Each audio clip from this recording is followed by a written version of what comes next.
Carlo Ancelotti, the godfather of football ইতিহাসের অন্যতম সর্বকালের সেরা কোচ।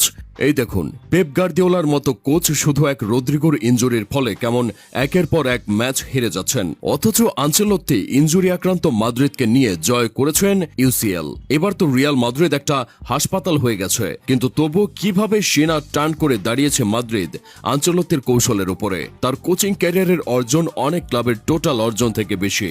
আসুন ফুটবলের এই সফল ব্যক্তি সম্পর্কে জেনে নেওয়া যাক। প্লেয়ার এবং কোচ দুই জীবনেই যেন সফলতার এক অন্যতম উদাহরণ ডন কার্লো আনচেলোত্তি। তার জন্ম চিজ ফার্মিং এর জন্য বিখ্যাত উত্তর ইটালির রেজিওলোতে 60-এর দশকে। ফুটবলের হাতে খড়ি স্থানীয় এক ক্লাবের হয়ে।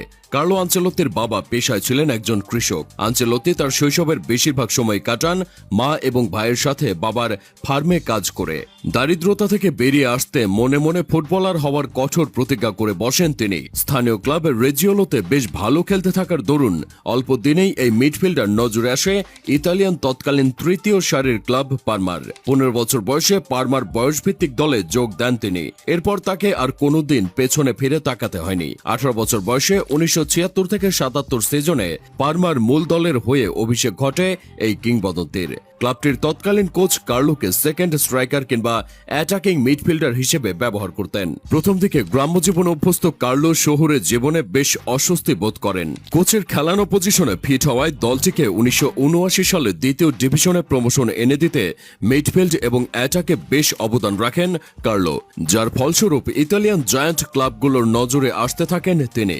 আনচেলোত্তির বেশ কিছু ভালো গুণ ছিল, তার মধ্যে অন্যতম হল ধৈর্যশীল শ্রোতা।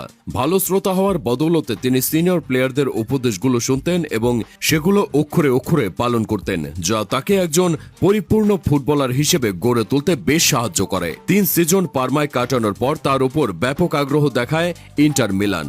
তবে উত্তর ইতালির ছেলে কার্লো আনচেলোত্তি ইন্টার মিলানে না গিয়ে যোগদান করেন ইতালির আরেক ক্লাব রোমায় গিয়ে কার্লো সুইডিশ এবং এসি মিলান লিজেন্ড লিয়েজ হোমের অধীনে ফুটবল খেলতে শুরু করেন। মাঠে ক্রিয়েটিভ এবং স্কিলফুল টিম প্লেয়ার হওয়ায় কার্লোকে লিয়েডহোম সেন্ট্রাল মিডফিল্ডার হিসেবে খেলাতেন।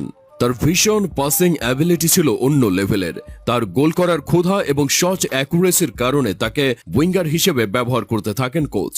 সেখানে ব্রাজিলিয়ান স্টার মিডফিল্ডার ফ্যালকাও, তোনিনহো এবং ইতালিয়ান খেলোয়াড় কার্লো আনচেলোত্তির ব্রুনো কন্তি, প্রুজ্জো বার্তোলোমেইদের সাথে মিলে এক দুর্দান্ত দল গড়ে তোলেন লিয়েডহোম এবং তাদের নিয়ে এ সময় 4টি কোপা ইতালিয়া ও রোমার ইতিহাসে দ্বিতীয় ইতালিয়ান চ্যাম্পিয়নশিপ জেতেন, যেখানে ডন কার্লোর অবদান ছিল অসামান্য। প্রায় 9 বছর রোমায় অতিবাহিত করার পর লিজেন্ডারি কোচ আরিগো সাচ্চির এসি মিলানে